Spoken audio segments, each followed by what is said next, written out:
It's not a statement, it's a command. Let them take you by the hand. They say the kingdom.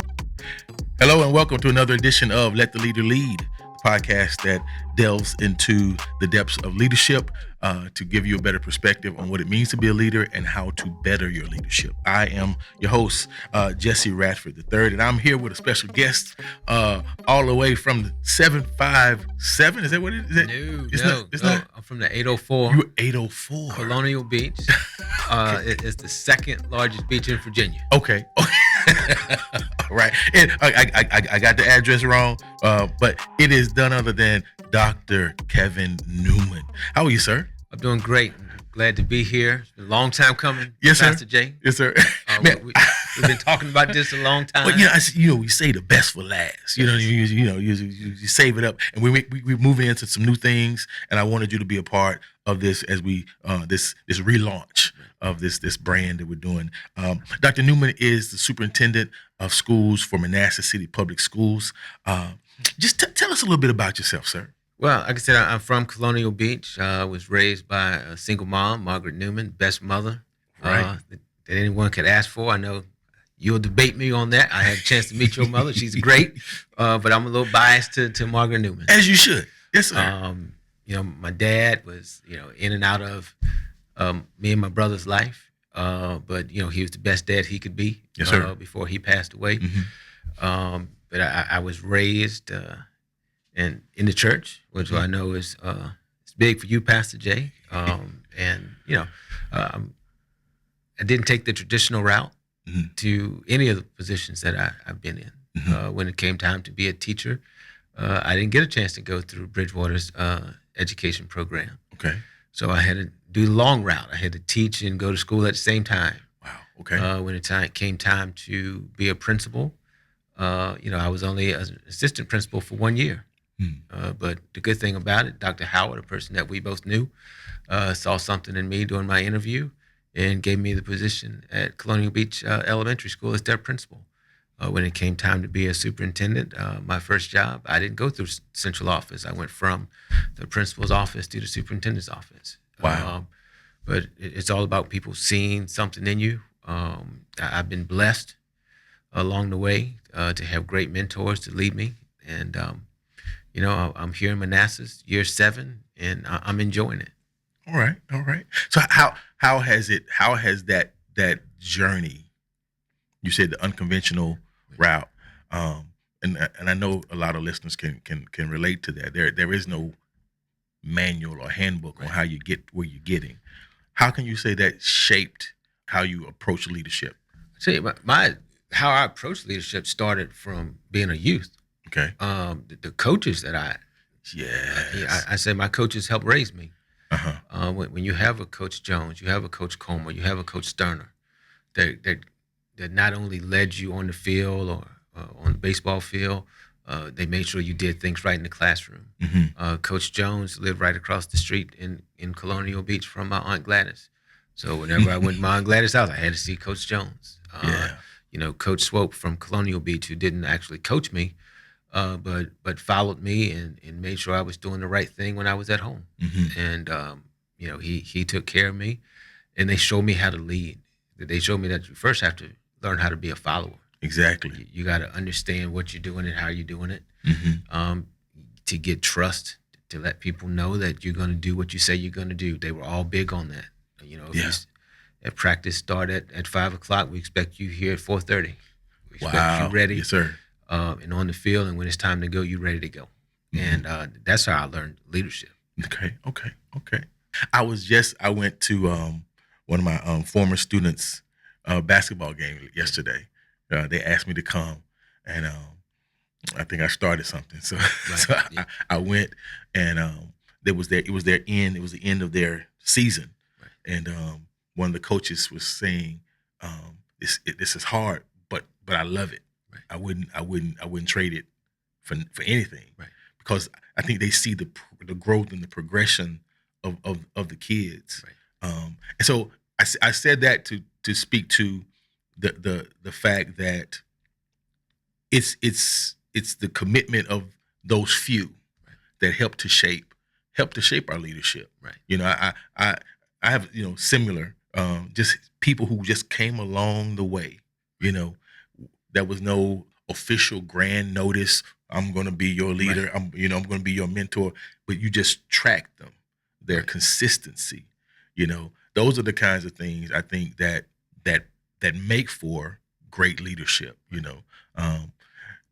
I like to say there's some people who are trained to be leaders, and then I say there are leaders who are trained to do what leaders do. Right. They have the natural acumen, the natural. It's just a innate thing, but they have to be trained in how to now apply that to the fields that they're in. Which one would you say you were? I think I'm a natural leader. Mm-hmm.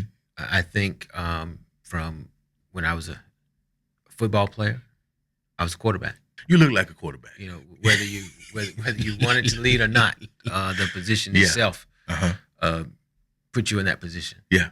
And I've always been true to myself. Okay. I don't try to be somebody else. You've had the opportunity to see it from the outside before you came back into the Manassas City family, and you see it now. I'm the same person. Yes, sir. I believe in hard work. I believe that people watch and people want to know what you're doing, how you're doing it, and why you're doing it. Exactly. And if you can explain the why, they'll be more inclined to come along. Yes, sir. They may not always agree. No. But they understand why you're doing it. They know that, I'm in it with them. Regardless, when I was teaching, I was in it. I was in it with the kids. I worked hard. When I became a head coach, a head football coach, I was in it.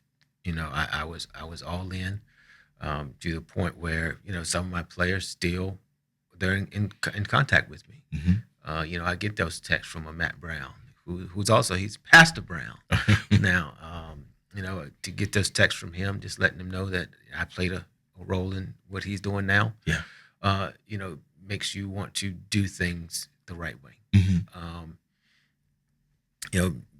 Being a leader, being in a position of leadership doesn't always make you a leader. Come on. The position may make people view that position as a position of leadership, but if you're not leading, if you're not in the work, if you're not invested in what you're doing, people know, and they're not going to follow you. There's a portion in one of my favorite book of all time.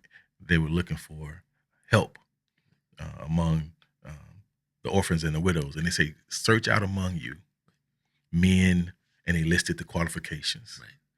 And from that we draw the correlation. You look for people who are found doing. Yeah. And then you put the title on. The title doesn't bring the action. The action should draw the title. Yeah.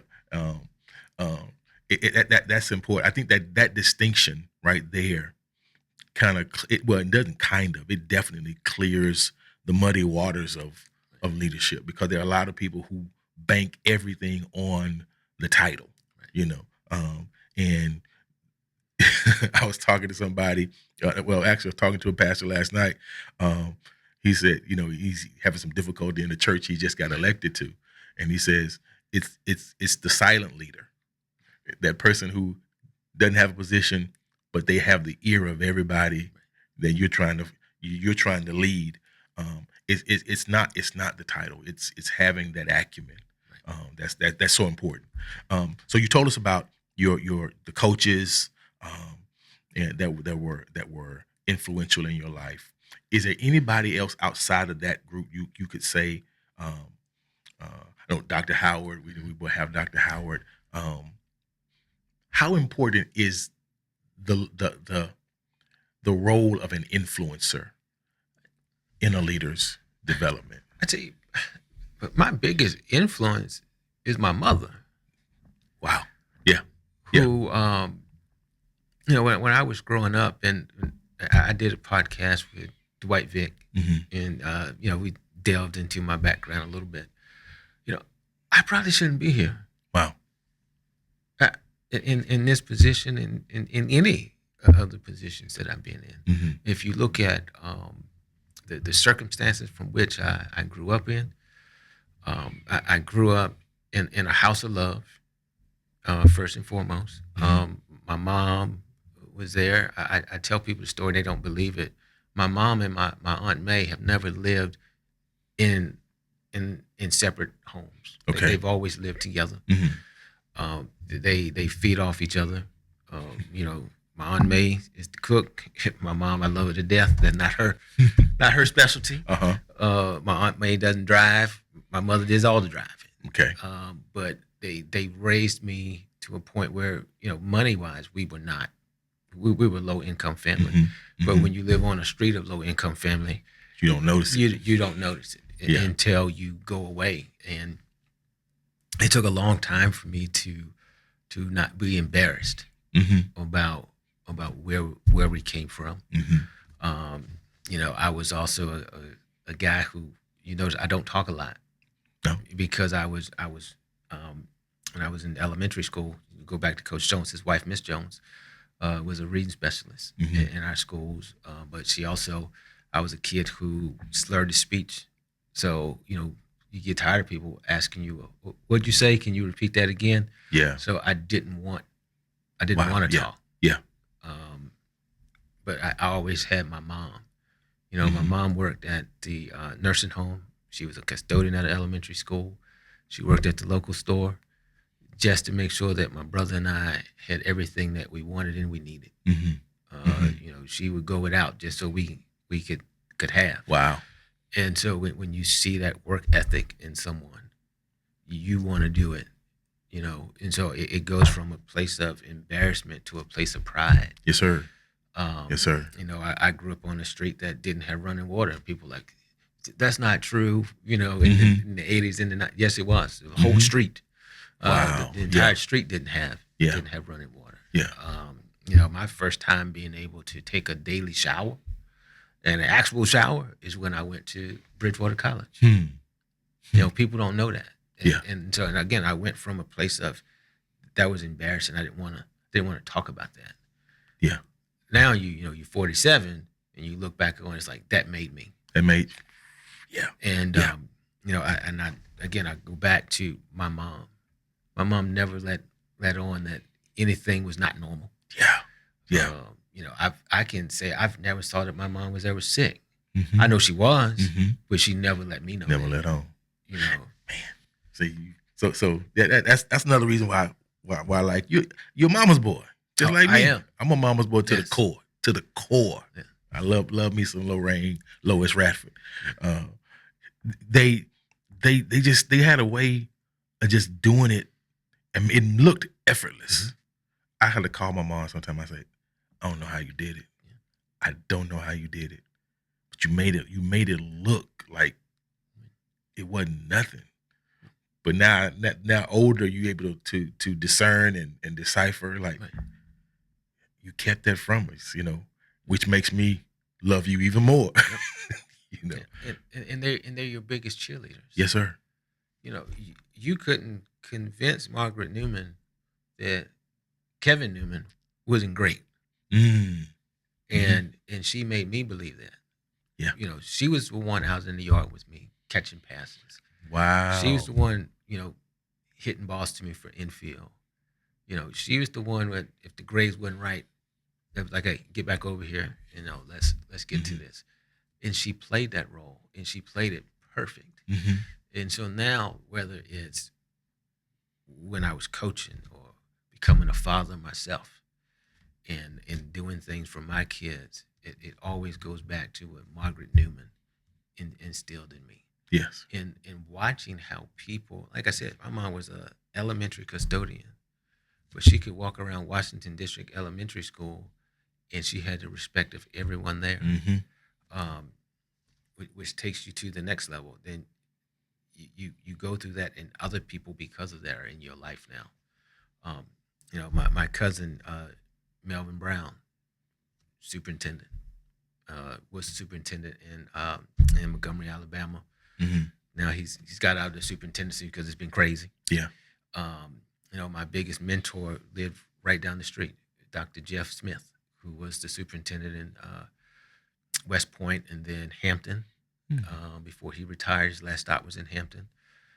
But having him in my life, you know why those two individuals were not just Melvin because of family, but they were principals of Washington District Elementary, and because of the work that my mom put in and the respect that my mom had with them, they took me under their wing. And as I'm trying to move up from being a teacher to the assistant principal, principal, superintendent, I always had those two, and it was because of Margaret Newman. Wow. Yeah. And now you have to, and you've heard me say this, I got to protect that gift now, that gift of that Newman name, because Margaret Newman made it that way. Yes, sir. Yes, sir. And yes, so, sir. Again, she's the biggest influence I have. Everything that I've done, if I've been able to accomplish, it goes back to her. Yeah. God bless you, Mama Newman. God bless you. What would be your greatest challenge? What has been your greatest challenge? The greatest challenge, I can just take you through both of my opportunities to be superintendent. First opportunity was in my hometown. Ooh. Yeah. And so you go back home, and now is, little Darnell, is back. Yeah. And, you know me, so, I need this. I need, give me this favor. Their child made a mistake. What can't you let this ride? No. Yeah. Because I have to treat you, matter of fact, I got to treat you harder. Yeah. Because I need everybody to know that everyone's going to get the fair shot. Impartial. I'm impartial. So going back home was a challenge. And Margaret Newman's 5 minutes down the road now. And so she's telling everybody. Yes, sir. My son is here. That's my son. You walk in her house right now, the article is in a frame when I was named superintendent for Colonial Beach. Then when I left there, I left the known. Like that's Colonial Beach is everything I know. And I said I would never work in Northern Virginia. I didn't like the traffic. I didn't like it. But when I came here, some of the challenges were that there were internal candidate, having to deal with that, coming into a place where only thing I knew was what was on paper. I didn't know anyone. Yeah. I can tell you what the data said. I can tell you, what was in articles. I can tell you from school board meetings that I watched to prepare, but I didn't know anyone. And that was a challenge, because you had those that were like, well, this guy came from a small school division. He doesn't know anything about Manassas City. This is too big for him. You hear those things. Dr. McGorick, who I appreciated how she handled the transition, brought me in. I told this story to Dwight. She brought me in one day and she slid this manila folder across the table, and she was like, I was debating if I want to show you this. And some of the nasty and in those less talk messages, it was unreal.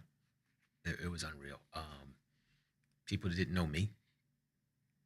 And it was, I was a small town superintendent, to the point where I had an online degree.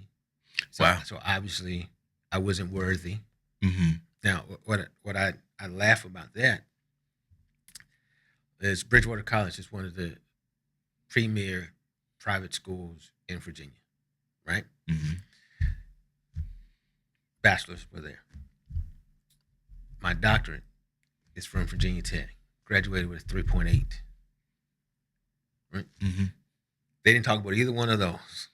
Yeah. But the one in the middle, the one that I did do online, but if they would have taken the opportunity to get to know me and know my story during that time, I was raising my daughter. I was going through a divorce. I didn't have time to go anywhere else. Yeah. But and people can say what they want about online schools or whatever. I worked for that. Yes, sir. That diploma is hanging up on my office because of the work and the sacrifice that went into it. But and I say all that to say, when you come to a place where you don't know anyone and you're trying to be a leader, the first thing you have to do is show them that regardless of what you think you know about me, here's the person. Here's what I'm going to do. And then go out and do it. Yeah. Yeah. And I think I've been successful in doing that, to letting people know where my heart is. I love kids. I want them to be successful. I pour everything I have into them. And in order to do that, you got to pour everything you can into those that work with you. Yes, sir. That are providing those kids with what they need to be successful. And that hasn't changed. And some of those people who wrote those negative things about me, right? I know where they are. Yeah. And I don't bring it up. But then they come in and tell you, oh, we love what you're doing. We love your vision. Yeah, you could have got that 7 years ago when you were not trying to get to know me and trying to sabotage every decision that was made. Talk to leaders about how to navigate those kinds of waters when you know something, and as a leader, you can't let that persuade how you lead those people. Right? Talk to a young leader like that. So I'm going to answer that in two ways. Okay. The first one, Psalm 16:9. My heart is happy and my tongue rejoice. My flesh is whole. I have to get up every morning and answer to one person. Regardless of what anyone says about me, I got to make sure I'm doing the work because I got one soul to save. Right? I can be vindictive because when you're a leader, you have power. Sometimes you don't always know what to do with that power, but you have the power. Yeah. If you want to be a vindictive person for those that have used their tongue to do harm to you. But that's not the way we were taught. No. I don't even bring it up to the people that have said the things about me. I'm going to be as nice to you. I'm going to treat you the way I would hope that you would have treated me from the beginning, but now I'm going to give you the opportunity to do right. Yeah. I'm not going to forget what you said, but I'm also not going to keep dwelling on it and letting you control my life. Exactly. That part right there. The second part of it, when you have to navigate that, is you need to understand the majority of the time it's not personal. They're mad at the person in the seat. Wow. Yeah. So I just happen to be in the seat. Now, if you think about what we've gone through since COVID, right? That's when, to me, education just blew up. Everybody's hypersensitive about everything. You know, we had I'm not going to go into it, but we had a conversation before we started about some things that just happened. Yeah. So you have, you know, we always say we want parents involved in educating. Now we got them. And now, how are we going to navigate that? Right? And so you end up having conversations that, you know, let me do the job that you've asked me to do. You can't take it personal. Yeah. Right? You can be angry, but just know, if I wasn't in this seat, the same conversation was going to happen when Dr. Howard was in the seat. Dr. McGork was in the seat. Dr. Jeff Smith. Well, I don't know how anyone can be upset with him. He's a perfect man in his job, as he's leading his church as a pastor, how he acts in the community. But I've watched, you know, YouTube videos of him speaking, and then you read the comments. And you're like, how could you say that about that man? And if you can say that about Dr. Jeffrey Smith, well, I think it's perfect. I've never seen Jeff Smith do anything that wasn't perfect. Who's Kevin Newman? I'm gonna get it too. Yeah. So that adage of developing that tough skin, it's really, yeah, it's not just talk or conjecture. That's real. No, That's it's real. It's real. And again, you work in Manassas City, right? Yeah. Every decision that is made, 51 is gonna say gonna be on this side, 49 is gonna be over here, and I just can't lead the 51 because kids suffer if you don't actually have conversation with the 49. Yeah. And sometimes the 49, just because you don't like the message, if you take the time to listen, there's something in that message that you can take to improve for all. Yeah. So I never shy away from a conversation. Okay. With anyone, whether I agree or disagree. I've noticed that about you. We gonna talk. We gonna talk. You gonna talk about it. Yeah. I never shy away from it. Yeah. I mean, there's times we, as adults, we're going to agree to disagree. And when it's over, it's over. And this is what we're going to do. But you're going to have a seat at the table. You're going to have an opportunity to talk. Now, there's been times where I've gone into meetings thinking, I'm going to get this meeting over with. This is what we're going to do. And in that meeting, from a person that 99% of the time we don't agree, said something in that meeting that made me think about maybe we should look at this a different way. Yeah. Yeah. So don't always let the messenger distract you from the true purpose.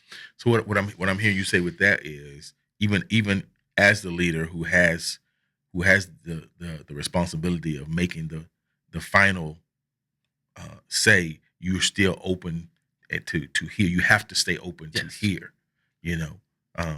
Yeah. There are, you surround your people. You surround yourself with true professionals, right? So we have our cabinet. First lady is a member of the cabinet. Yeah. There are times I go and I was like, I really want to do this. I think this is the best path for the students and staff of Manassas City. And we go around that table and we hash it out. And it's not what Kevin Newman wants to do. The final decision. Never been that person. I've never been around people like that. So like I said, when it goes back to Coach Jones, Coach Sterner, when it goes back to Coach Clark, who I didn't mention, Coach Clark, one of the most successful football coaches in Virginia at any level. Probably has more wins, D3, than anybody in Virginia. Wow. Coach Clark was a man of faith. Coach Clark never, I had the opportunity to not just see him as the head coach, but he was also the quarterback coach. So there was no getting away from Coach Clark. Coach Clark reminds me a lot of, why am I drawing a blank? His book was The Quiet Storm. Coach Dungy. Okay, Dungy. Okay. Right? Coach Dungy didn't cuss, didn't yell. Coach Clark didn't cuss, didn't yell. Coach Clark would read a scripture to us. You had to try to figure out how to make that into football terms. Right?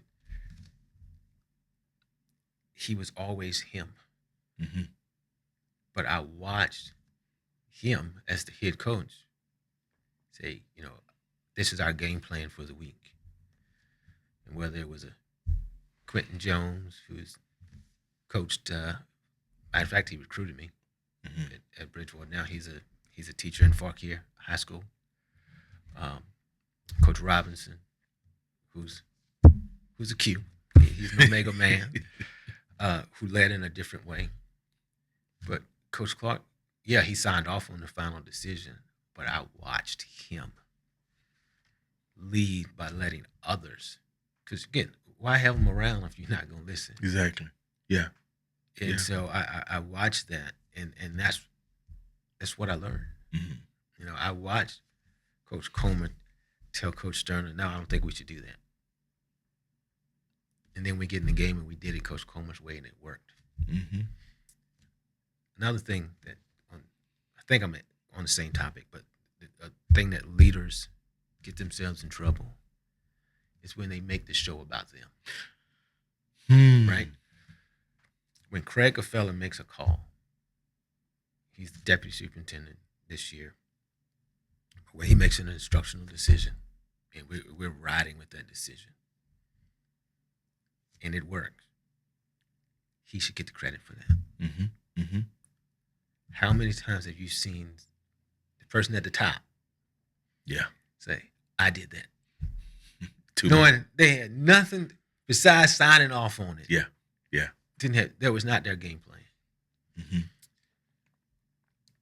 But you also got to be the one that it may have been Craig's idea, and I signed off on it. When it goes wrong, I can't blame Craig. No. I can't blame Almeida. I can't blame Bobby. I can't blame Billy Kane. Right? John Maxwell says everything rises and falls on leadership. Yeah. Everything. Wins and loses. Right. Losses. Yes. Yeah. Everything rises and falls on leadership. Right. Yeah. But if you don't surround yourself with good people, right? And you want to say, I just want people that's going to tap me on my shoulder and say, "Man, you're doing a great job." Whatever you say, we're going to do that. You will fail. Mm-hmm. You will fail 100% of the time. But if you make yourself uncomfortable by putting yourself around people that may know more than you in certain areas, I'm not intimidated by that at all. Yeah. I'm going to learn from you. Mm-hmm. Yeah. 7 years here, 4 years in Colonial Beach. You can't find a recording, a newspaper article, anything written on any website where Kevin Newman says someone works for him. You will never hear me say that. You've never heard me say that. You work with me. Yeah. And people are like, "Oh, who cares if he says for or with?" It matters. It matters. I had somebody a couple of years ago who stopped me and they said, in my role as pastor, they said, "Pastor, I notice when you're talking, you don't say you say we, us." She said, "I want to thank you for that, because that means that you're in it with us as well. That you're not speaking down to us. You're including yourself in this." And I was deliberate in doing that because I saw myself, this is I'm just a messenger. I'm just, the way my mentor said it is, I'm just the one who know where the bread is, and I'm just pointing in the direction. But all of us got to eat. Right. I just know where the bread is. Yeah, as a leader, that there is no us and them. I mean, them and me. It's us. It's us. We're in this. One my first principal, they were like, he said, he told the staff meeting, you make me look good.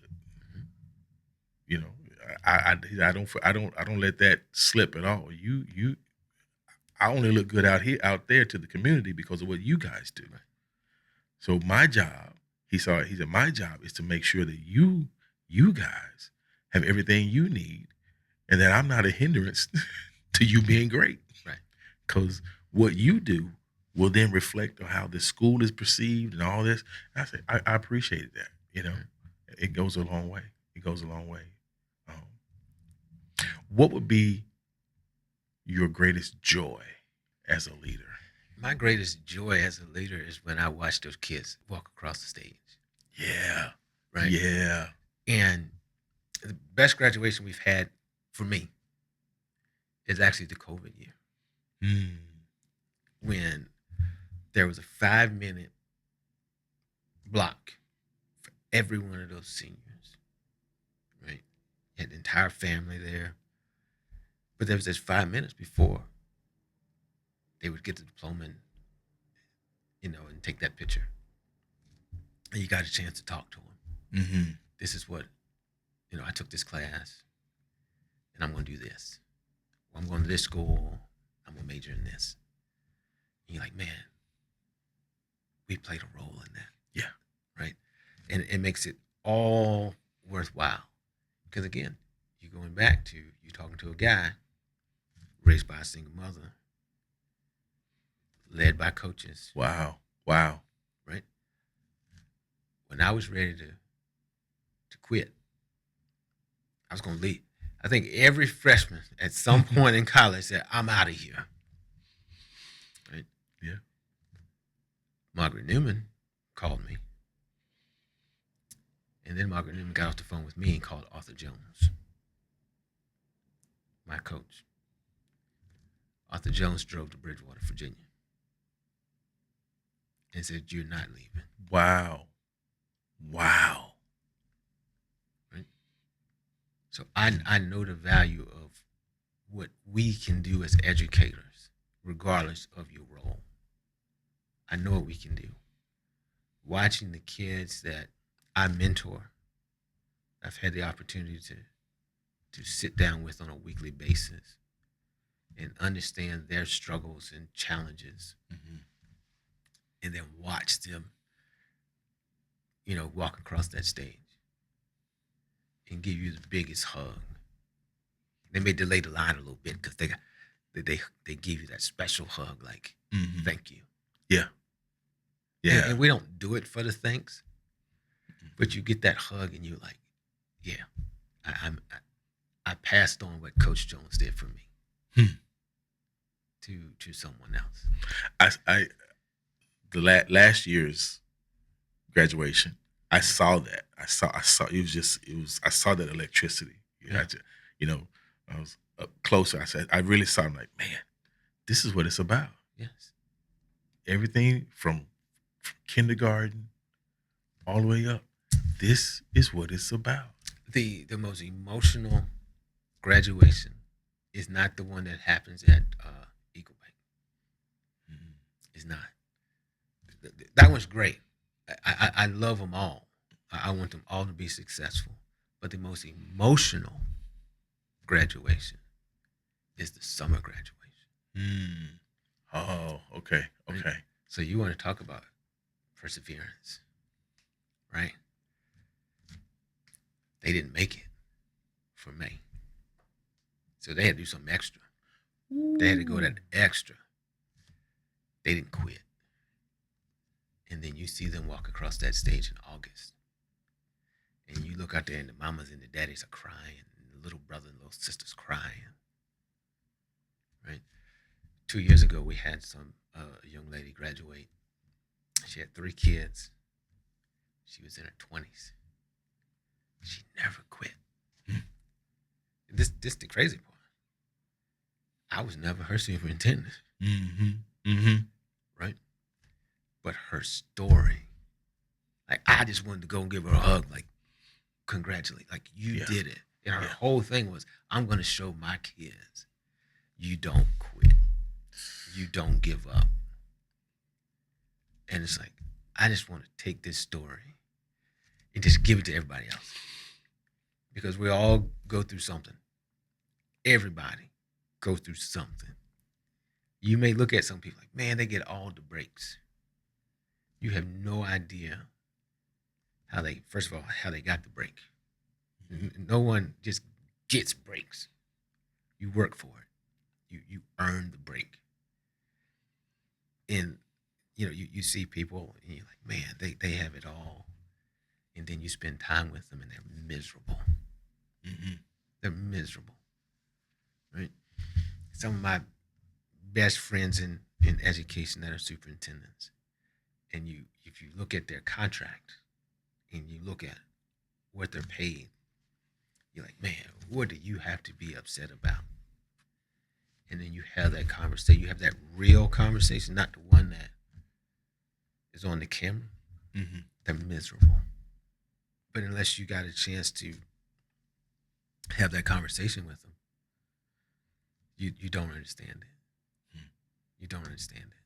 So when you get a 20-something-year-old with 3 kids that kept fighting, it touches you, right? One more story.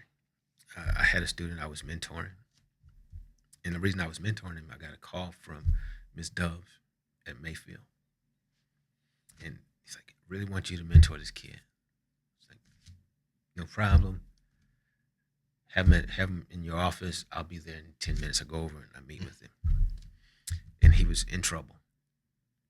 This was like my first or second year, because his head was down.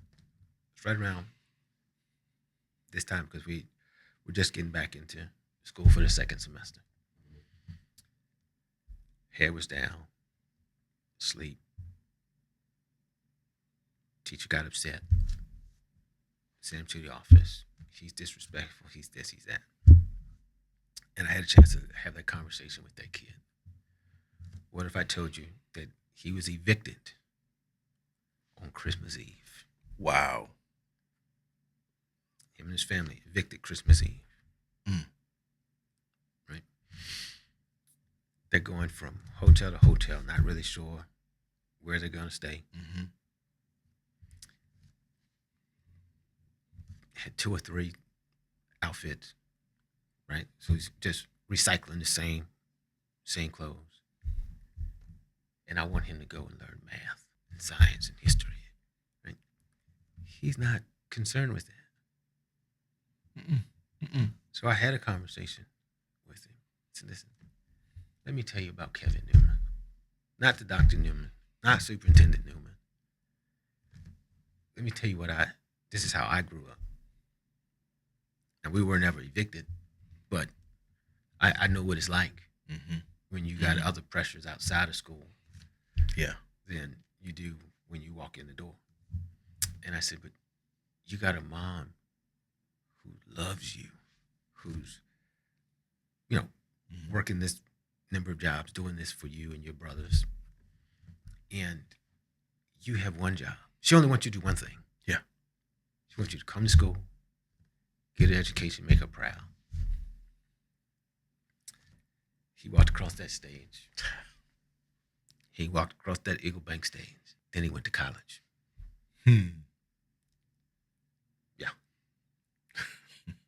Yeah. And that's why you do what you do. That's why you do it. That's why you take those internet trolls and the people that you think are in your circle and they're working against you, and you got to still deal with, and you still got to love them, and you got to welcome into the family and do the right thing because you do it for that kid. Yeah. That story brought up one that I always tell. And I included it in shameless plug, my book that's coming out next month. Okay. Rebel educator. So, but I was teaching in the county, and the kid was asleep. Second grade, just sleep, just beautiful, beautiful, beautiful brown boy, just green eyes. Just. I kept wondering why is he sleeping? What's going on? And I get a little agitated. You need this, man. I'm trying to help you. Right. He was fighting off those crackheads because his mom sold he and his sister to the crack house for a hit. He was fighting off people trying to get at his sister. Man, that broke me. Yeah. That broke me. But what it also did for me, not only as an educator, but as a leader, listen to their story. Find out their story. Because everybody has a story. I think there's a fine line between the story and an excuse. Correct. But everybody has a story. And man, I was like, I went home, I told her, I was asking Almeida, can we adopt? But anyway, can we adopt? Because that was so it was just so rough, and to me, the greatest, I guess, expression of leadership from me toward him was to get him out of that. And I tell you, I keep going back to coaches. But one of the things that Coach Clark would always say, everybody has a story and everyone wears a mask.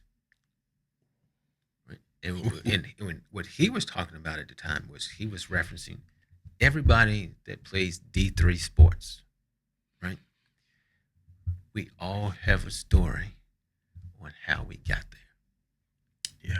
You were too small, or you went to a small school and you didn't mature quick enough in athletic terms. Mm-hmm. We all had a story for why we were there. Mm-hmm. And we all wore a mask to hide the story on why we got there. Yeah. But I took that and I use it now in my daily life of dealing with staff. Right? There's not one educator in any division, not just Manassas, there's not one anywhere that got into education just because. Nope. Right? We all have the story on why we decided to go into education. You were either motivated by one of your teachers, or it's in the family. That's what the family. Mm-hmm. They're family of educators. There's a story behind it that drives your passion. Now, sometimes passion is misguided. And you gotta, come together and try to work on it. But we all have a story. We do. Which goes back to why you need to have them at the table. Mm-hmm. We get ready to start our superintendent advisory when we come back from break. Mm-hmm. Not everyone around that table is someone that I feel that I agree with 100% of the time. Mm-hmm. Whether through action, through words. At some point, we may have disagreed in something. But I get so happy to see their name on the list because I know they're going to drive the conversation. Yeah. Okay. To take us where we need to be. Mm-hmm. Mm-hmm. And again, they may call me every name in the book when they leave, but they can't say anything when they're sitting around that table. Come on. Yeah. Because I'm going to give you the opportunity to share your point of view. Last question. Yeah. What would you say would be your mantra or your creed as a leader? See it through. See it through. You have to see it through. It's not always going to be perfect. We all have the same goal. We want 7,600 and some odd kids in Manassas City to elevate and to be responsible, productive citizens. That again, kind of selfish for all of us. Mm-hmm. We want to be able to say, that Jesse Raffer, he was in my class. Yeah. Mm-hmm. We all have that same goal. But it's what we do when times get tough. Are we going to come together? We're going to point fingers? You going to go this direction? You don't care what I say. You going to go this direction? Yeah. We have to see it through. Sometimes seeing it through. Again, I'm going to take it back to sports one more time. And I got this from Coach Clark. When things go bad, one of three things have happened. And as a leader, you got to figure it out. You got someone who has the ability to do what you asked them to do. They're choosing not to. Right? Mm-hmm. You have the person that you taught it this way. You've asked them to do things a certain way, and they are doing it that way, and it didn't work. So now you got to internalize and say, I need to change. I taught them the wrong way.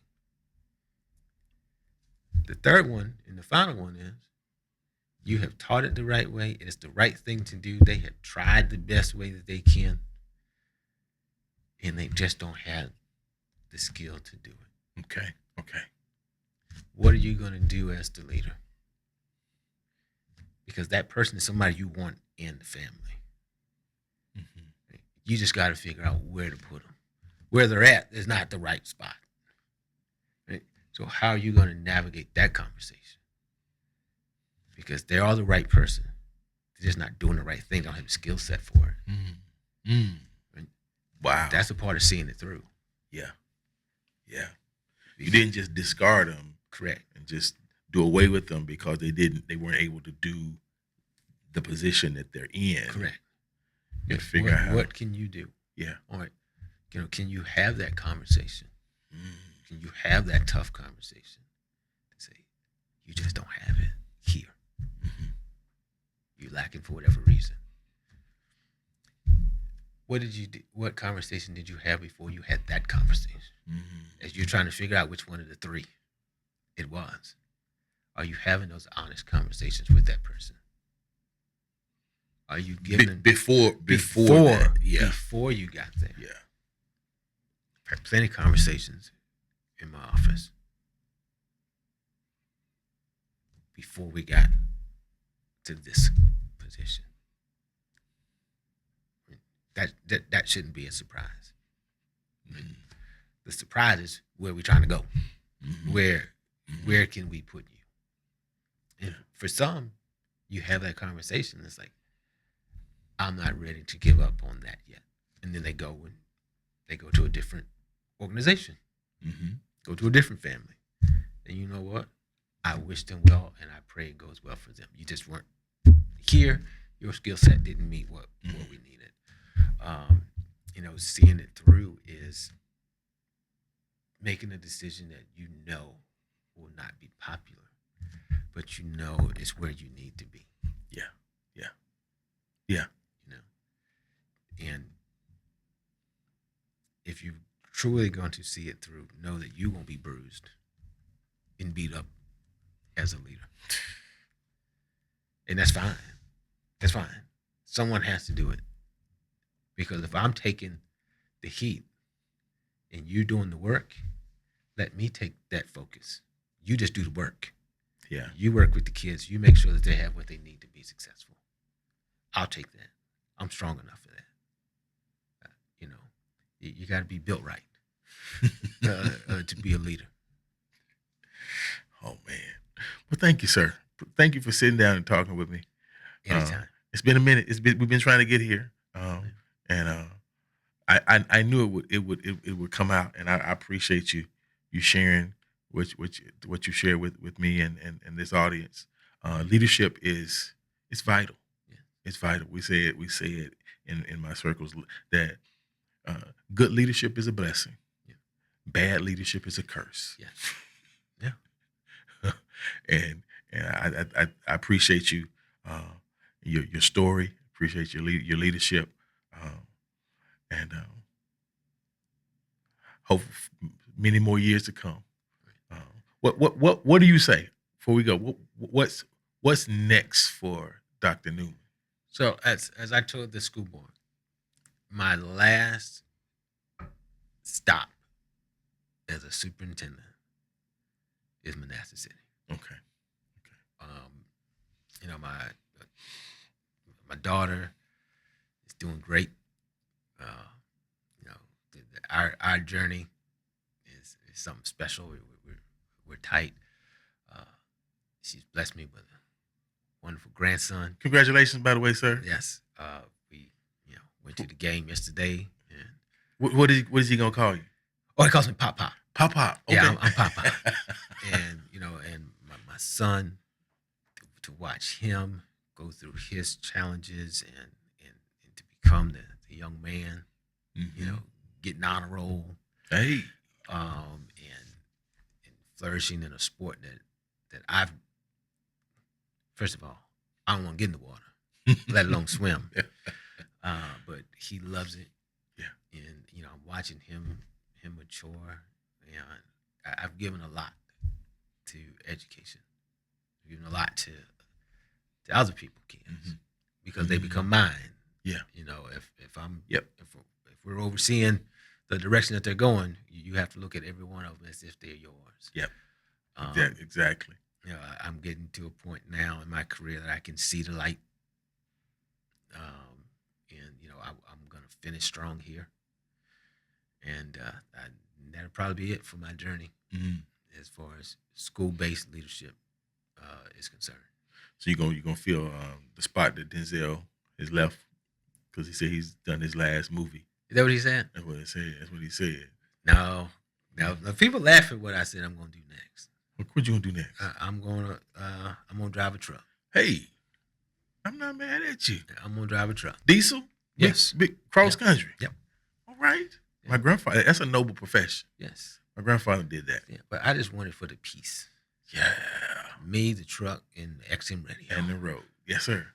Yes, sir. Ooh. You gonna do long haul or what? Yes. That's next. Are you serious?